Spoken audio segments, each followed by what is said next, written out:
You update something in React, and somehow only a tiny part of the UI changes. Not everything, just the part that actually changed. That process is called reconciliation. A useful mental model is that your UI is a tree.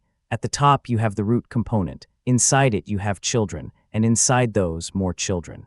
Whenever state or props change, React creates a new version of that tree. Now React has a previous tree and a new tree. Reconciliation is the process of comparing them. React does not compare everything blindly. Its first big rule is this: different type means replace. If a div becomes a span or header becomes footer, React throws away the old subtree and creates a new one. But if the type stays the same, React tries to reuse it. So a div with one class name can become a div with another class name, and React only updates the props that changed.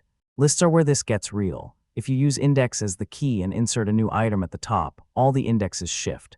React starts thinking A became X, B became A, and C became B.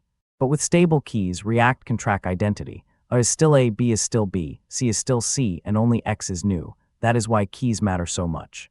So the full flow is this: render creates the new tree, reconciliation compares old and new, then commit applies only the real DOM changes that are actually needed. A lot of weird list bugs come down to identity tracking. If types keep changing or keys are unstable, React cannot optimize well. That is when you start seeing lost focus, glitches, and unnecessary updates. So next time state changes, remember the pipeline.